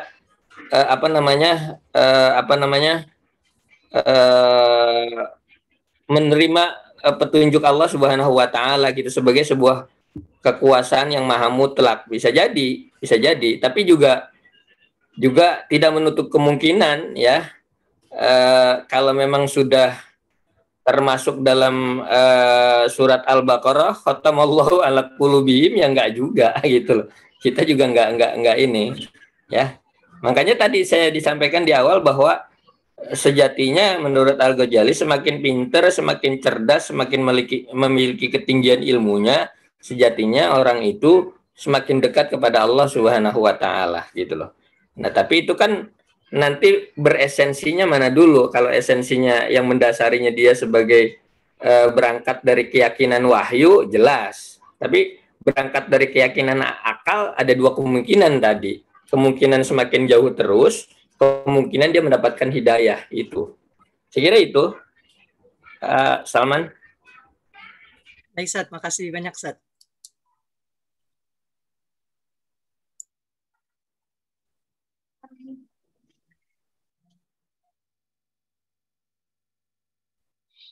Ya, teman-teman, ada yang ingin bertanya lagi? Ya. Ya, silakan. Ya, sebenarnya gini, justru itu tadi, kalau ibarat apa ya, piramid itu nggak kayak piramid. Filsafat itu kalau sekarang itu lebih kepada kayak kukusan, gitu loh. Kalau piramid kan sebenarnya dari kecil dulu semakin luas. Ini sebaliknya, kalau sekarang ini kalau dibanding ke dulu itu semakin mengecil, gitu loh, semakin spesifik, gitu loh kan, semakin menentu, hanya konsep-konsepnya yang dipakai. Coba lihat betapa kalau kita ngelihat filsafatnya Plato, Aristoteles kan gitu, betul-betul ini kan, terus berkembang terus. Nah, ini kan semakin mengerucut sebenarnya kan gitu. Makanya dalam satu konsep disebutkan lapangan filsafat pada waktu dahulu itu lebih luas dari sekarang gitu. Seperti itu.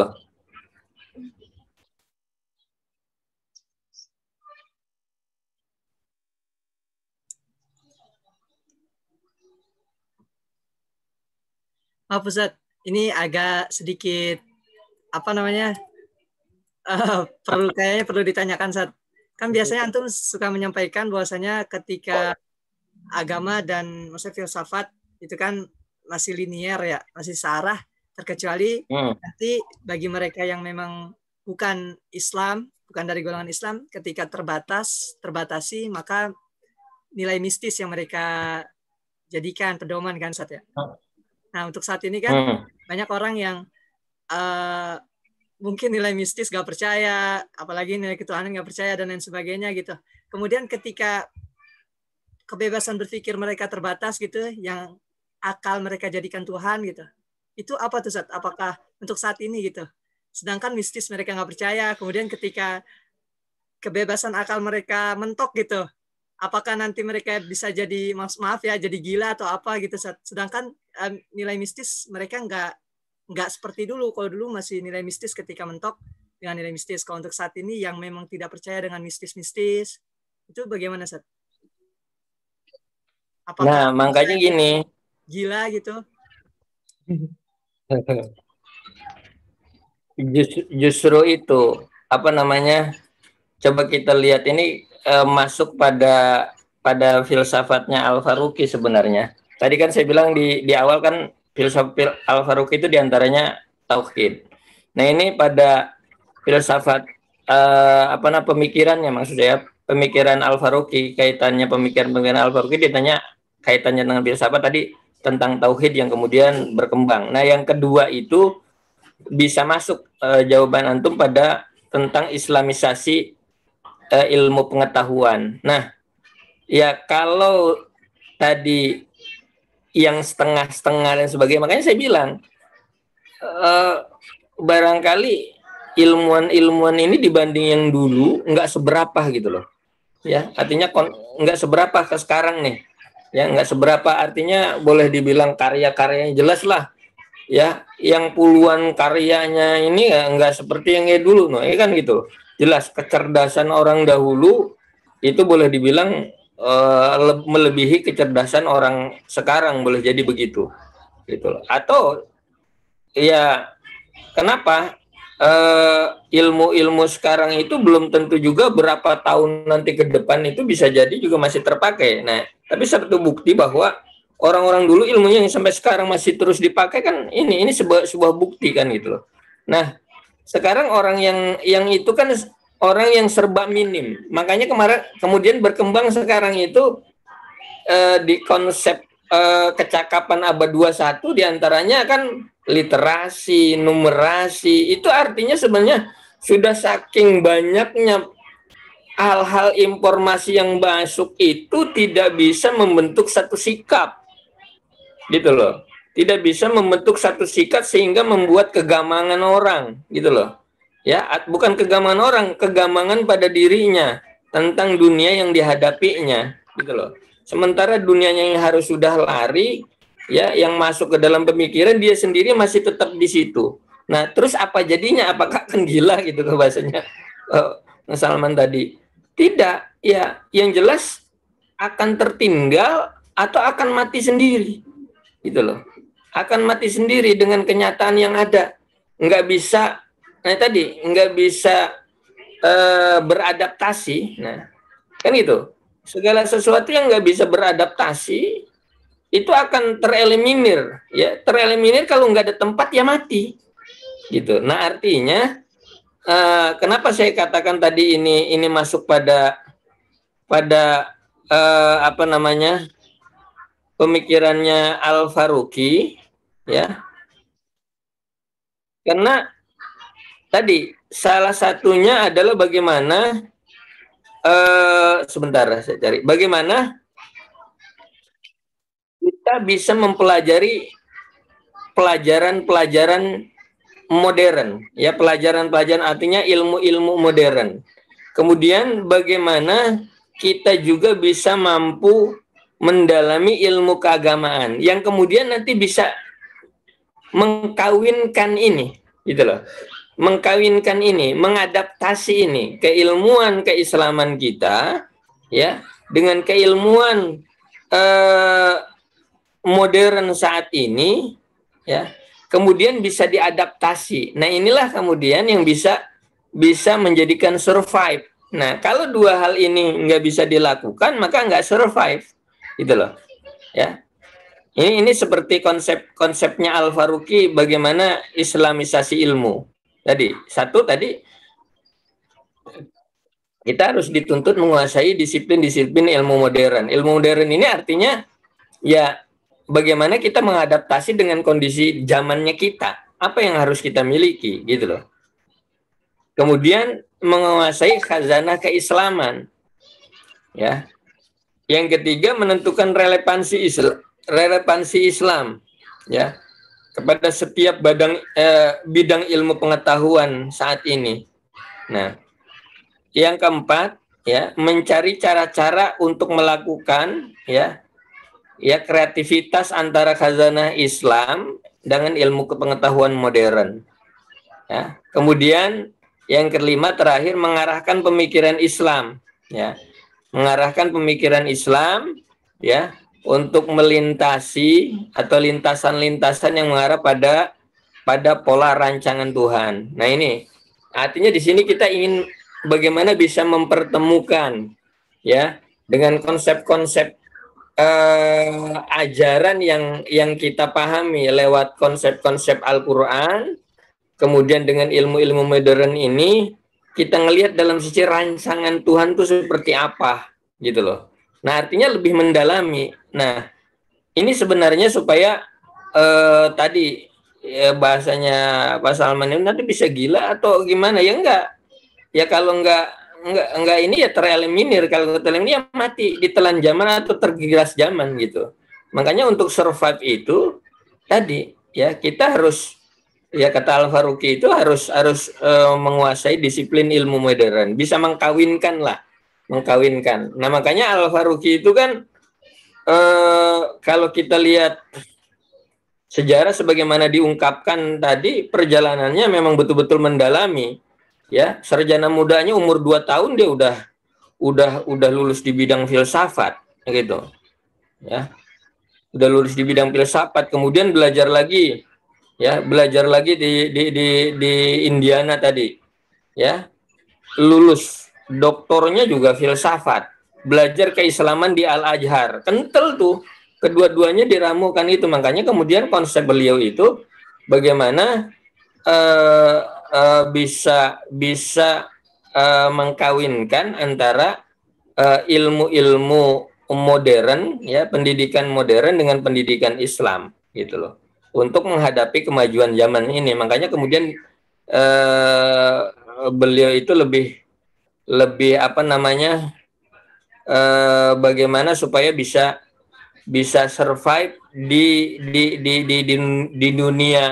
dunia modern dengan meramukan kemajuan zaman dengan konsep ajaran Islam yang nanti bisa menemukan kerangka Tuhan tuh kayak begini gitu loh. Nah, artinya menemukan seperti yang tadi bahasanya Bang Chandra gitu loh. Apakah sudah ada ya dalam Al-Qur'an ada, cuma gitu belum banyak yang belum ketemu gitu kira-kira gitu loh, banyak yang belum ketemu. Nah, hanya saja memang literasi kita kurang, terus terang aja. Jangankan ini, kita karena kebanyakan yang dipegang sekarang nih, baca ini jadi serba sedikit itu, termasuk ya ilmu Al-Qur'an kita sendiri nggak seberapa, tapi orang dulu 10 tahun dia udah hafal, bukan hanya hafal, tafsirnya juga kita kan belum ada yang kepegang nih satu pun kan gitu secara mendalam ya gitu loh. Al-Qur'an belum, Al-Fatihah aja ya gitu loh. Kalau kita daurah sama orang Arab salah mulu masih, padahal udah gede begini kan gitu tuh ya kan, udah bocah tua gitu tapi masih aja salah gitu.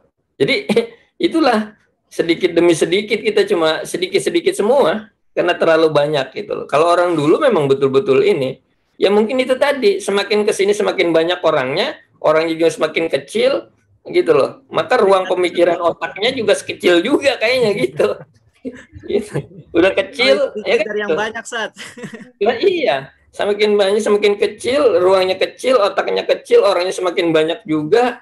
Nah, cuma konten substansi dunia ini semakin luas gitu semakin luas. Nah, bagaimana mungkin kita bisa survive dan bertahan? Makanya kemudian umurnya kan benasitin berapa iya, nah itu gitu. Mungkin kalau misalnya terlalu dipanjangkan kayak orang dulu nggak kuat juga.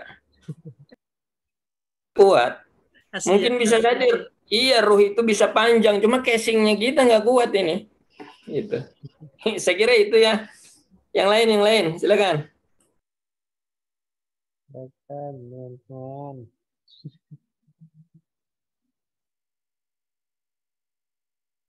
Ayo teman-teman.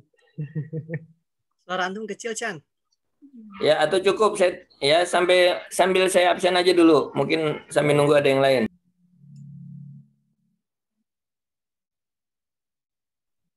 Ustaz, saya bertanya, Ustaz. Silakan, Mas. Silakan.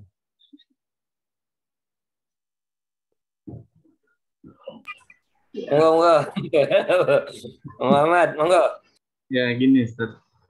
Tadi saya berpikir tempat saya juga baru datang habis melakukan pencolokan hidung. Aduh. Yang saya ingin tanyakan gini, Ustaz. Kalau secara filsafat kan yang tadi disebutkan bahwa konsepnya filsafat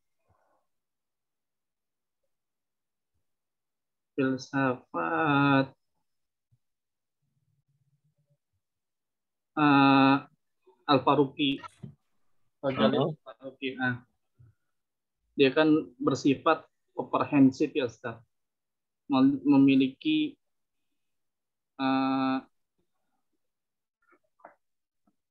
ilmu dalam bidangnya gitu kan.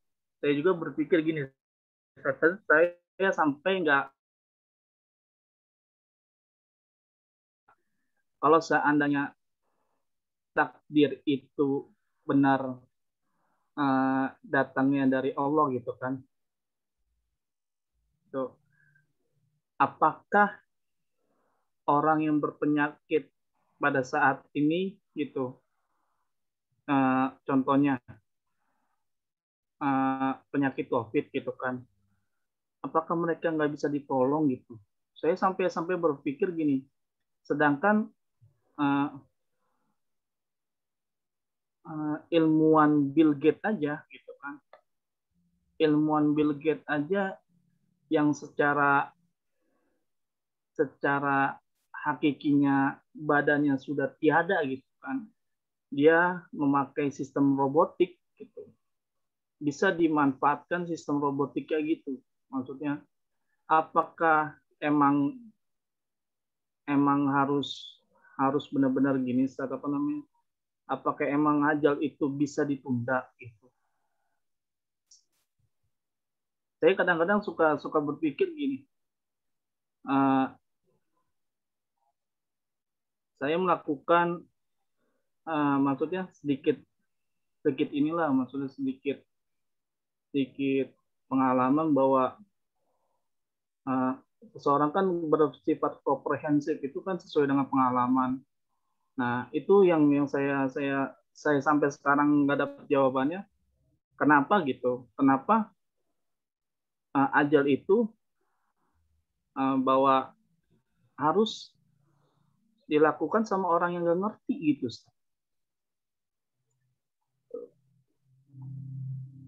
Sedangkan seseorang yang mempunyai komprehensif gitu dalam bidang keilmuannya, itu bisa ditunda gitu beberapa minggu atau beberapa bulan. Kadang-kadang saya juga mikir, apakah harus seperti itu gitu dalam memahami konsep ajal kayak gini gitu kan. Itu aja Ustaz yang saya nggak yang nggak bisa jawab, bahwa apa seperti itu gitu. Orang yang berkomprehensif itu lebih bisa mengetahui atau bisa yang namanya memperpanjang umur gitu, menunda takdir atau ajal.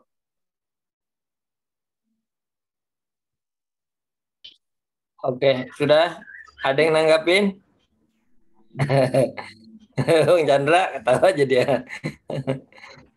Saya juga kadang-kadang gini, tidak aja belum la yastakhiruna sa'atan wa la yastaqdimun. Saya malah berpikir kalau seandainya dalam ini bukannya saya saya munafikin ayat enggak gitu, kan ini apakah bisa dikaji gitu. Saya juga mikir gitu, makanya apakah harus orang yang berkomprehensif gitu, sedangkan yang Bill Gates aja tubuhnya sudah mati, otaknya bisa jalan gitu. Saya juga berpikir seperti itu, Ustaz.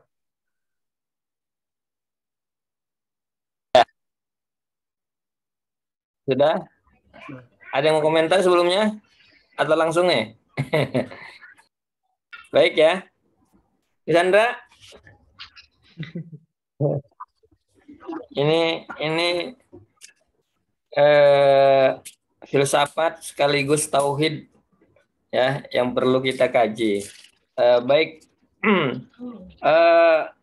Ayat-ayat Al-Qur'an semuanya ya itu secara keseluruhan ada mengandung simbolik, ya ada juga mengandung multitafsir, gitu loh, ya ada muhkamat, ada juga ghairu muhkamat. Nah kaitannya tentang ajal kita sepakati bahwa misterius problem itu diantaranya ya selain jodoh rezeki adalah ajal. Allah yang punya menentukan. Nah kalau tadi misalnya dianalogikan, taruhlah bahasanya Bill Gates yang sudah bahasanya secara ini nggak bisa tapi masih bisa jalan dengan bantuan, katakanlah gitu ya, dengan bantuan alat-alat yang sekarang seperti halnya misalnya COVID ini misalnya, atau ada ini. Nah kita pahami juga bahwa gini, kalau saya kadang-kadang suka menganalogikan begini, kalau di setiap rumah kita yang sekarang menyinari kita lampu nih, gitu loh. Kalau lampu yang di kamar Anda sekarang ini mati, itu bukan berarti keseluruhannya mati, gitu loh.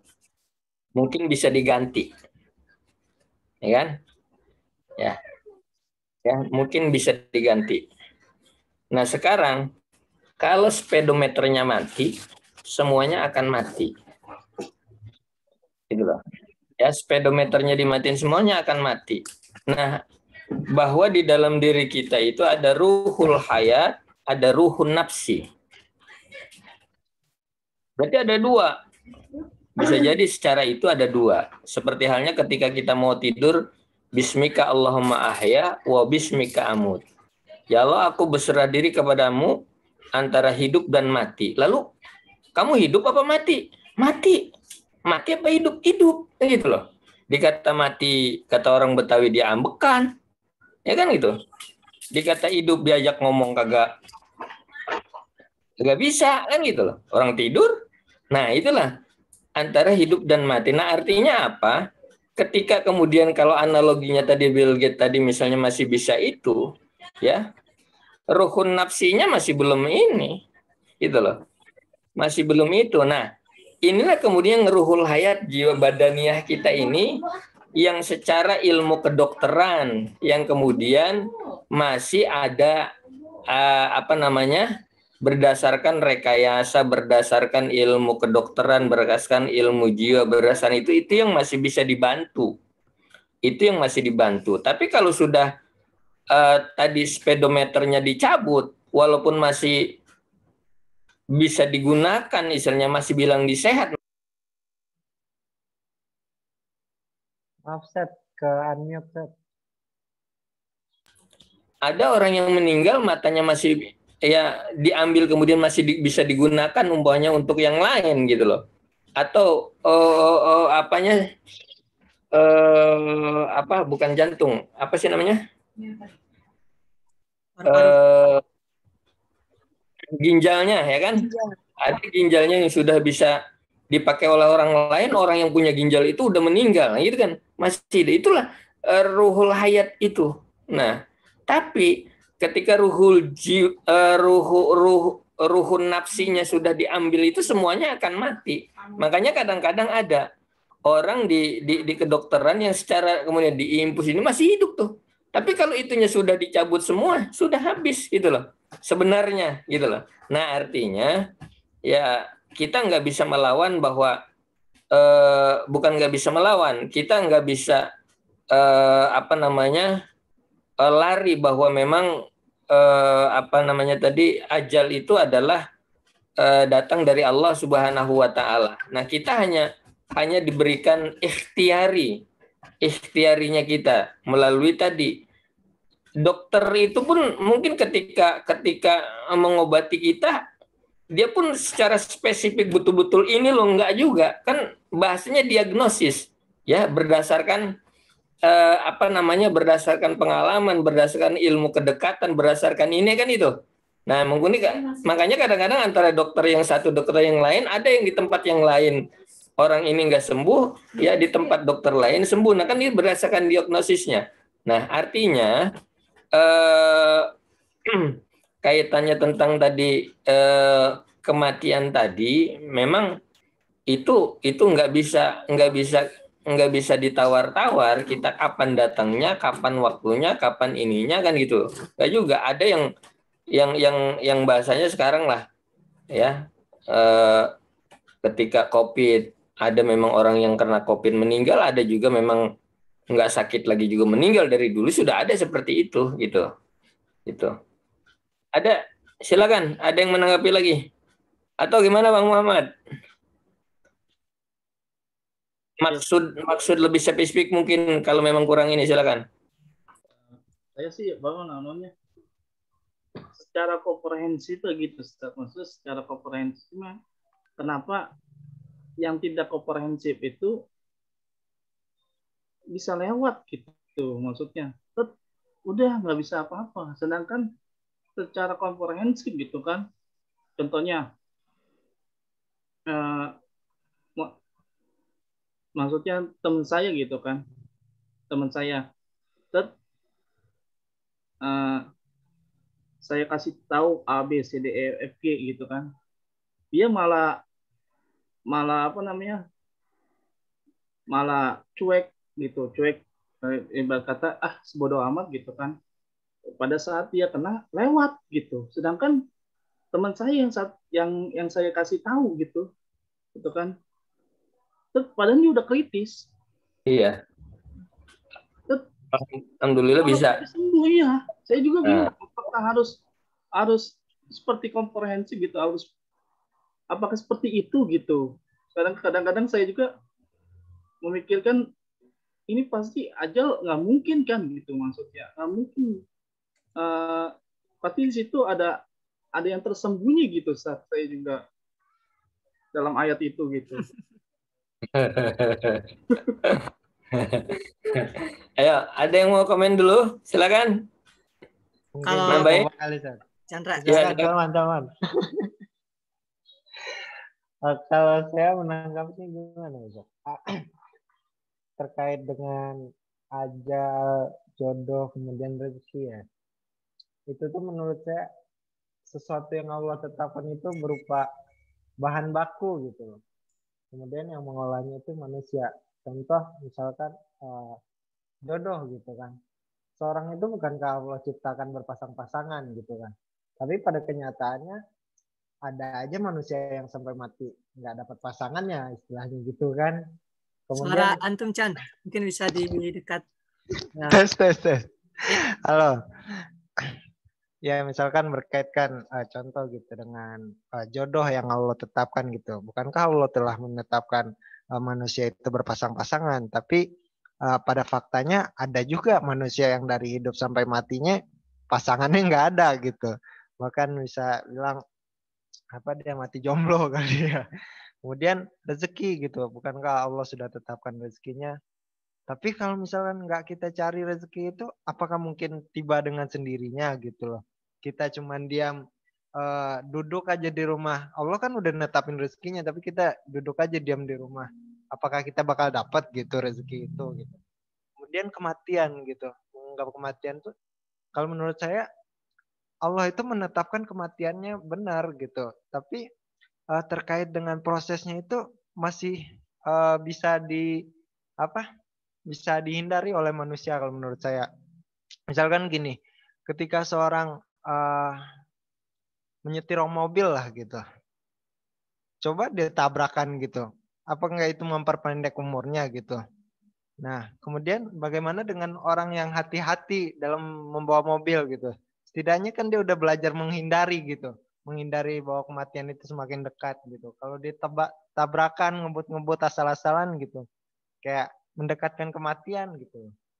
Jadi menurut saya ya kalau berkaitan dengan prosesnya itu ya masih bisa kembali kepada manusia gitu. Yang Allah tetapkan itu ya yang bakunya gitu, bahwa manusia itu pasti mati, cuman kembali gitu kepada caranya atau mempercepat, ada yang memperlama gitu. Masih diberi manusia diberi kebebasan gitu. Mungkin penyakit gitu bicara. Kalau manusia itu nggak diobatin, itu kan sama aja gitu, memperpendek umurnya gitu. Dengan ikhtiarnya mungkin berobat gitu, atau mungkin dengan olahraga, dengan makan makanan sehat, itu kan udah usaha untuk supaya umurnya itu agar nggak terlalu pendek gitu loh, nggak cepat mati gitu. Mungkin kalau dia diam aja nggak makan obat, nggak apa gitu, nggak ada usahanya, ya mungkin makin pendek aja umurnya gitu. Ada usahanya di bagian manusianya gitu, kembali ke manusianya gitu sih kalau saya. Silakan. Makasih. Bang Salman mau komentar? Udah jelas ya. Pokoknya peran kita ikhtiar dan pilihan ya. Di dalamnya. Kemudian tadi untuk masalah nggak percaya yang tadi saya pahami, nggak percaya gimana, mungkin itu ada rekam jejak empiris kali ya yang menyebabkan dia nggak percaya gitu.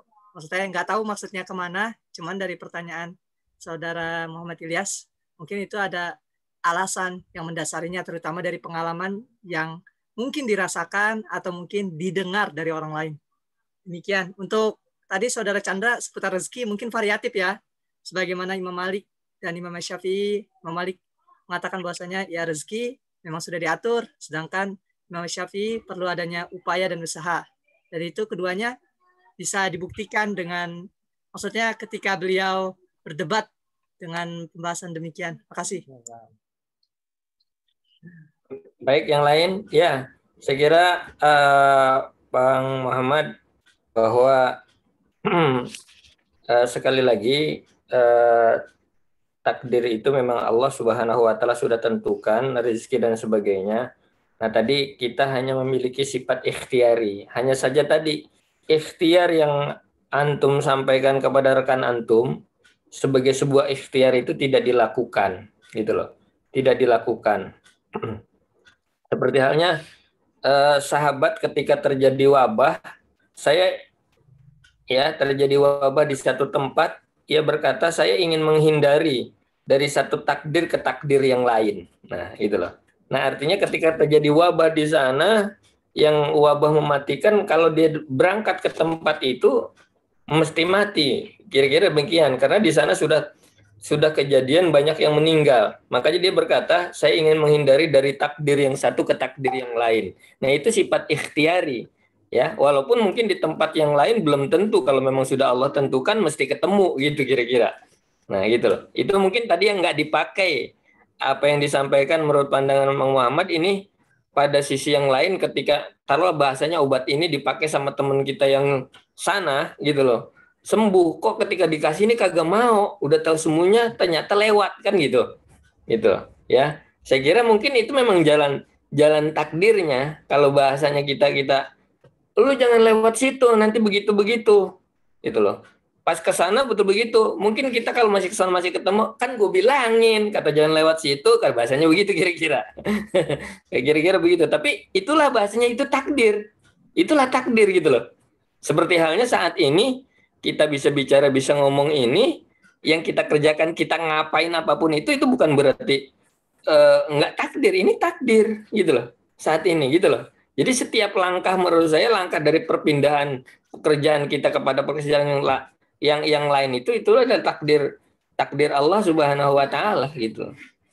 Saya kira itu. Masih ada yang lain? Ya, Ustaz, makasih, Ustaz. Oke. Ya. Kadang-kadang sambil masih penasaran gitu maksudnya dengan ayat itu. Gitu. Ya.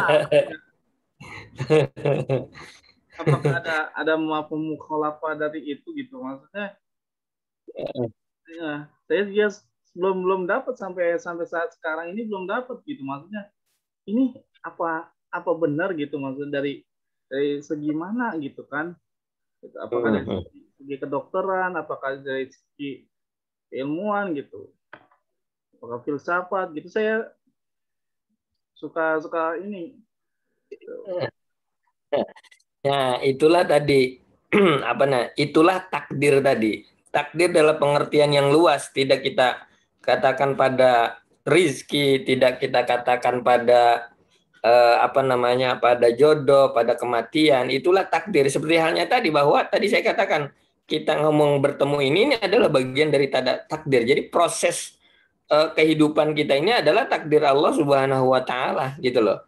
Ya. Sekarang misalnya kita juga punya rencana nanti habis ini mau ke sana, ini ke sana, itu pun takdir gitu. Saya lebih memahami lebih kepada itu gitu loh. Jadi ketika kemudian ke sana nggak jadi yang sudah kita rancangkan, itu pun takdir gitu loh. Makanya kemudian kan kita sering disinggung sebenarnya dalam Al-Qur'an itu. Ketika Allah Subhanahu wa taala juga menyinggung kepada Rasul, ya apabila kamu ingin mengerjakan sesuatu yang lain, jangan kamu katakan kecuali illa ayyasha Allah, kan gitu. Illa ayyasha Allah. Artinya atas kuasa Allah. Nah, artinya gerak sana kemari itu takdir Allah, kuasa Allah gitu loh. Ketika kemudian ditentukan selesai, itu pun kuasa Allah. Jadi kita nggak bisa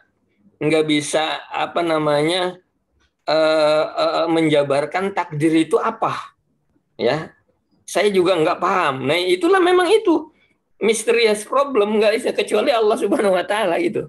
Itu saya kira itu dalam makna takdir itu sendiri, secara komprehensif takdir itu sendiri kita nggak bisa memanai gitu loh. Gitu, nggak habis pikir bahasanya, nggak nyambung gitu. Emang nggak sampai, sebab bukan ranahnya kita gitu loh. Nah, itu hanya makanya kemudian tadi ketika itu nggak nyambung, ranahnya kita pada sisi akal kolbu kita yang bisa terima, ya sudah, kita percaya itu gitu loh. Saya kira itu. Baik, sambil saya absen ya sebentar. Kelewat. Ahmad Sofyan ada? Nggak ada. Nggak ada. Salman ada. Agung? Kayak cuma kita aja nih. Belum, Sat. Sepertinya lagi ini lagi bolak-balik nyari oksigen, Sat. Info terakhir. Oh gitu. Ya. Oh. Apa keluarganya atau siapa? Ibunya, Sat, dan keluarga terdekatnya ada. Ya, pertama ibunya lagi. Oh. Siti Rahayu? Hadir, Ustaz. Ya. Putri? Al-Sabila? Hadir, Ustaz. Hadir. Putri nggak ada ya. Siti Fatimah? Hadir, Ustaz. Nuraini? Hadir, Ustaz. Ayu? Budi Chandra ada, Panaga ada, iya.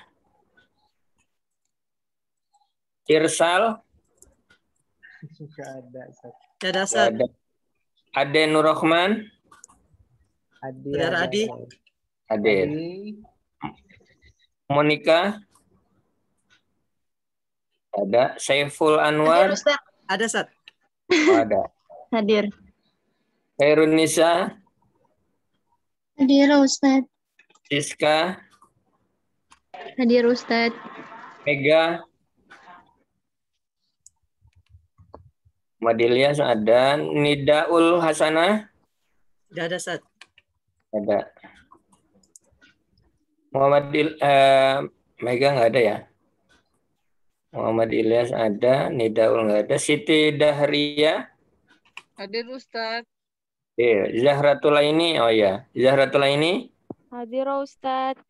Baik, Ibnu Ubaidillah? Hadir, Ustaz. Hadir, oke. Saya ulang yang tadi nggak kesebut atau tidak hadir. Nidaul nggak ada ya? Mega, ya Mega. Itu lagi Irsal, Sabila, kemudian Ayu, dan Putri serta Ahmad Sofyan. Tidak ada. Ya, baik, saya kira itu teman-teman sekalian, kita cukupkan ya. Ya, Ustaz. Insya Allah kalau memang nanti masih jalan di minggu esok, ya kita review kembali untuk kesiapan UAS kita di ini. Kalaupun nanti sudah rehat persiapan UAS, nanti saya sampaikan kaitannya tentang persiapan UAS kita. Baik, terima kasih. Maaf, Ustaz. Kita mau juga buat jaga-jaga ya. Nanti minggu depan juga besar sih untuk di jadwal kita off. Gitu. Tapi kalau memang ada, alhamdulillah. Cuman kita menyampaikan juga terima kasih buat dedikasi antum di satu semester. Sama-sama. Kita juga sama-sama. Kalau suka terlambat ya, walaupun online atau ada kata-kata yang kurang berkenan di hati antum. Ya. Sama-sama semuanya. Ya, sama-sama semuanya. Mohon maaf ya atas segala kekurangan dengan kondisi yang serba terbatas ini, ya, yang kadang-kadang juga memang dengan segala kekurangannya saya mohon maaf. Mudah-mudahan semuanya dalam keadaan sehat, dan yang sedang sakit kita doakan mudah-mudahan diangkat penyakitnya oleh Allah Subhanahu wa taala. Termasuk mudah-mudahan juga dijaga selamatkan orang-orang terdekat kita sehingga dapat beraktivitas sedia kala. Terima kasih. Billahi taufiq wal hidayah. Assalamualaikum warahmatullahi wabarakatuh. Waalaikumsalam warahmatullahi wabarakatuh. Makasih, Ustaz. Makasih, Ustaz. Terima kasih, Ustaz. Gila, Kak.